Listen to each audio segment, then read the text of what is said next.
welcome to your Health Facts podcast.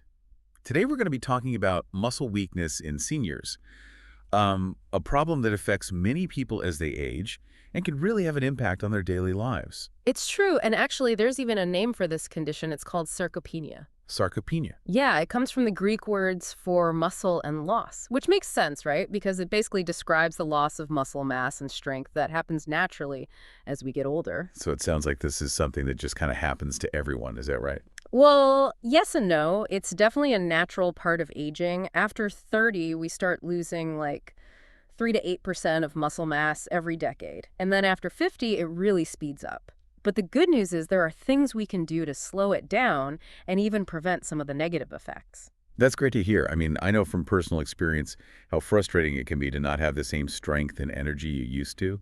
Simple things like getting up from a chair or even just walking can become more challenging. Exactly. And, there are a few main reasons why this happens. One big one is that as we age, we tend to eat less protein, which is crucial for building and maintaining muscle. That makes sense. And then there are also hormonal changes, like both testosterone and estrogen decline with age, and those hormones play a role in muscle health too. Okay. And finally, we tend to be less physically active as we get older, which definitely doesn't help. So I know we're going to be talking about some specific foods that can help with muscle weakness, but before we get into that, I just wanted to ask, is there anything else people can do to prevent or slow down sarcopenia? Absolutely. Staying active is key. Even just regular walks or some light strength training can make a big difference. That's good advice. So let's dive into those foods. What are some things people can eat to help maintain their muscle mass as they get older? Well, one of the best places to start is with omega-3 rich fish. Think salmon, tuna, sardines, mackerel. Oh yeah, I love those. What makes them so good for muscle health? They're packed with those essential fatty acids, and they have powerful anti-inflammatory properties. So not only do they help with muscle production, but they also support heart health and cognitive function. Wow, so many benefits. Are there any particular types of fish you recommend? I know sometimes it can be hard to find fresh fish. Canned sardines are a great option, especially when they're packed in water or olive oil. Super convenient and easy to add to salads, sandwiches, or vegetable dishes. Good tip. I'm always looking for ways to sneak in more healthy fats. What else is on the list? Legumes. Things like beans, chickpeas, peas, lentils, soybeans, they're nutritional powerhouses.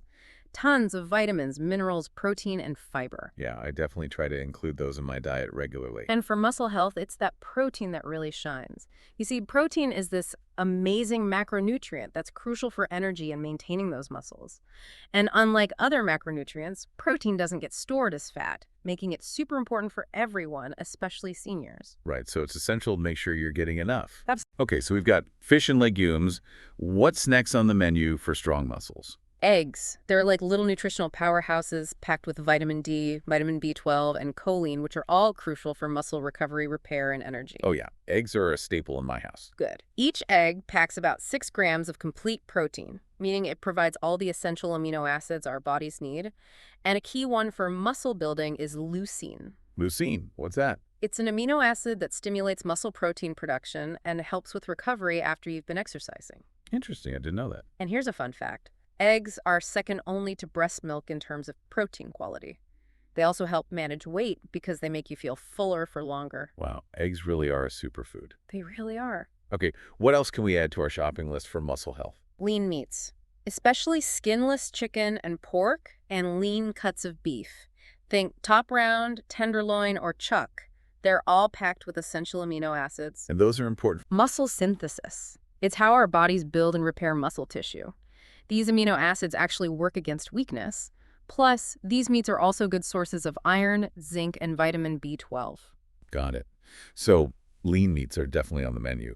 What about veggies? Are there any that are particularly good for muscle health? Oh, absolutely. Leafy greens, especially spinach, are fantastic. Spinach. I love spinach. What makes it so good for muscles? It's packed with nitrates, which, believe it or not, actually improve blood flow and oxygen delivery to your muscles, and that can lead to better performance. Wow, I had no idea. So eating spinach can help you get stronger. It can certainly help. And on top of that, spinach is loaded with other good stuff. Folic acid, magnesium, antioxidants, vitamin K, and it's low in calories. Sounds like a win-win to me. I'm going to have to add even more spinach to my diet. I highly recommend it. Okay, so we've covered fish, legumes, eggs. lean meats, and leafy greens. What other foods should we be thinking about for maintaining muscle mass? Milk and its derivatives, things like yogurt and cheese, they're really important too. Really, I thought milk was kind of the villain these days. Well, it depends on the type of milk and how you consume it. Choosing the right kind can actually make it an ally for a healthier life. Interesting. Tell me more. Milk's got high-quality protein, calcium, vitamin D, phosphorus, and a whole bunch of vitamins and minerals.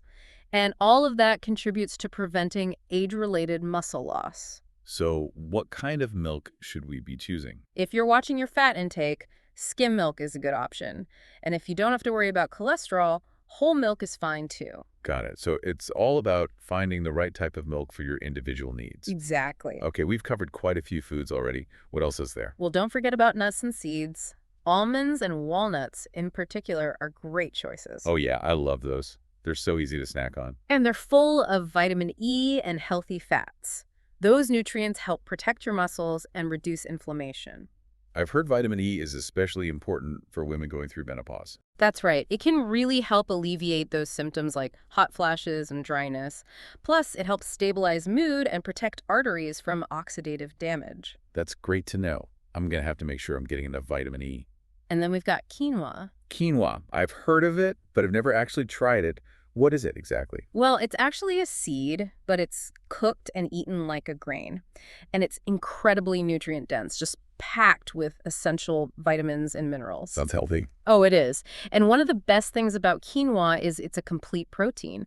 That means it provides all 9 essential amino acids. Which are important for. Muscle building. Getting enough protein is crucial for building and repairing those muscles. Right. So how do you usually eat quinoa? You can add it to salads, soups, or even use it as a base for grain bowls. It's pretty versatile. I might have to give that a try. I think you'd really like it. Plus, it's also a good source of fiber, magnesium, zinc, iron, potassium, and it's got potent antioxidant properties. Wow, that's quite a list. Okay, quinoa is going on my grocery list. What else? Avocados. Avocados. I thought those were mostly just healthy fats. They are, but those healthy fats are important for muscle recovery and preventing fatigue. Interesting. So how does that work? Well, those fats provide energy, which is especially important before physical activity. It can actually help with muscle mass formation. And then the protein in avocados helps with recovery after your workout. So avocado toast before workout. Could be a good strategy. I like it. Okay, we've got quinoa and avocados. Anything else? Tofu. It's a plant-based protein source that's really effective for increasing muscle mass and improving bone health. Oh yeah, tofu.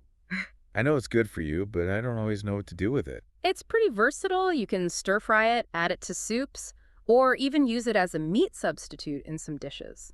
Cook some now. And it's a great way to prevent sarcopenia and osteopenia, which is the loss of bone mass. Oh, I didn't know it could help with that too. What makes it so good for bones? Tofu is a good source of calcium, phosphorus, and magnesium. Those are all minerals that are crucial for maintaining healthy bone metabolism. Wow, so many benefits from tofu. I'm definitely going to have to start incorporating it into my diet more often. So to recap, we've talked about 10 foods that are really helpful for combating muscle weakness and maintaining overall health as we age. Omega-3 rich fish, legumes, eggs, lean meats, leafy greens like spinach, milk and its derivatives, nuts and seeds like almonds and walnuts, quinoa, avocados, and tofu. It's an impressive list. It is. And it's important to remember that while diet is crucial, it's also important to pair it with a suitable exercise routine that's tailored to your individual needs and abilities. Absolutely. Because muscle weakness isn't just about feeling a little weaker in your legs. It can have some serious implications for your overall health. Like what? Well, it can increase your risk of falls, for example. If you have weak muscles, even a short walk could result in a fall. And that can be really dangerous, especially for older adults. It could lead to fractures, hospital stays, decreased independence. That's scary. It is. And then muscle fatigue can also increase your risk of type 2 diabetes because, your muscles play a crucial role in regulating blood glucose levels. And if you don't have enough muscle mass, your body has a harder time managing those sugar levels. I see. And weak muscles can also weaken your immune system, which means you're less able to fight off infections and diseases. So it's really important to take steps to maintain your muscle health as you get older. It sounds like it's about so much more than just being able to lift heavy things. Exactly. It's about overall health and well-being. It really is. So it sounds like we all need to be paying attention to our muscle health no matter what our age, Yeah, and making sure we're eating these 10 essential foods is a great place to start. absolutely. And, it's never too late to start making changes. That's encouraging to hear. Yeah. Well, thank you so much for joining us today and sharing all this valuable information. It was my pleasure. For our listeners, if you'd like to learn more about maintaining muscle health, you can visit yourhealthfacts.com for additional resources and information. And thank you all for tuning in to Your Health Facts. We look forward to connecting with you again on our next episode.